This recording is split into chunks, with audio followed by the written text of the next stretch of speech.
تعالوا بقى نخلل مع بعض الزيتون الاخضر بطريقه سهله جدا ومضمونه جدا جدا.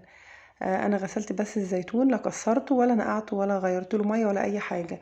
وكمان جهزت له كوبايتين من عصير الليمون. وقشر الليمون اللي انا عصرته ده انا مش برميه، انا هخلله وان شاء الله اعمل له فيديو معاكم. ومقدار العصير الليمون اللي هتحطيه للزيتون، يعني ممكن هتحطي لكل كيلو نص كوبايه عصير، وممكن كمان ال3 كيلو زيتون تحطي لهم كوبايه واحده من عصير الليمون بما ان الليمون غالي. انا هنا عندي جزر مبشور، هضيف عليه كمان حبة البركة، وهضيف كمان فلفل احمر مفروم، بس الفلفل الاحمر اللي انا لقيته ما كانش غامق، كان لونه فاتح شوية. وكمان العصفر. هنقلب بقى كل الكلام ده مع بعضه، مش هضيف الملح طبعا دلوقتي. هقلب بس انا كل الخلطة بتاعتي دي، وكمان هشيل منها شوية لتخليل قشر الليمون اللي انا عصرته للزيتون. هقلب بقى الخلطة كلها كويس قوي قوي كده، اخلي كلها كده تاخد من بعضها. وبعد كده هشيل منها شوية كده على جنب، هعمل منهم ايه؟ الليمون. هي كده كده بتبقى نفس الخلطة، بس انا ممكن ازود اضافة تانية او حاجة لليمون. تمام. هنا الزيتون بقى زي ما انتوا شايفين كده، بعد ما انا غسلته كويس قوي ومصفيه من المية، هنزل بقى بيه على الخلطة بتاعتي وهقلب كويس قوي. الزيتون بتاعنا زي ما قلت، هو الزيتون بتاعي عزيزي بيقعد السنة كلها. التفاح اللي هو بيبقى مفيهوش بوز من تحت، ده بتبقى من تحت كده الحبة مدورة. هو ده الفرق بين التفاحي والعزيزي في الشكل يعني. لكن في النوع الزيتون ان ده بيقعد اكتر، بيقعد عندك ممكن سنة، وساعات بيعدي عندي سنة ونص وسنتين والله. بتبقى زي ما هي حبة الزيتون ماسكة نفسها، طالما ظابطة الملح بتاعها هيقعد عندك فترة طويلة جدا. تمام.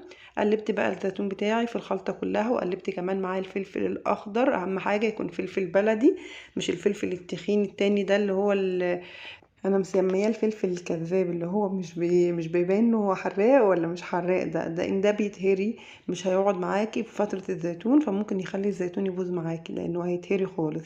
الفلفل البلدي اللي هو انت شايفاه ده، او ممكن كمان يعني اسبوعين كده ولا حاجة تطلع الشطة البلدي، بتبقى صغيرة جدا اكتر واقل من ده كمان. انا هنا بقى جبت البطرمان بتاعي، هبتدي بقى احط شوية فلفل وشوية زيتون زي ما انتوا شايفين كده. طبعا شكل الزيتون يفتح النفس.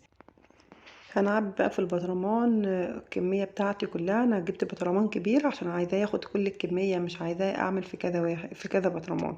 تمام. عبينا الزيتون كله. دلوقتي هنظبط محلول الملح بتاعنا، وانا بحط لكل لتر مية 4 أو 5 معالق كبار من الملح. بحط 4 أو 4.5، وبعد كده بدوق كده المية، لو كده بزود باقي المقدار بتاع الملح. تمام. هضيف بقى المية على الزيتون، بس قبل ما اضيف المية بضيف الليمون الاول، اللي هما عصير كوبايتين من الليمون. احنا قلنا لكل كيلو زيتون بتضيفي نص كوباية ليمون، او ممكن تضيفي ل3 كيلو كوباية عصير ليمون. تمام. وطبعا زودت ميه لحد ما غطيت الزيتون كله. وهضيف بقى كوبايه من الزيت كده على وش البطرمان. واهم حاجه ان احنا ما يكونش البطرمان، يعني مثلا كميه المخلل بتاعتنا او الزيتون بتاعتنا تكون على قد البطرمان، ما تبقاش لنص مثلا، عشان الهواء اللي في البطرمان ده هيخلي المخلل يبوظ.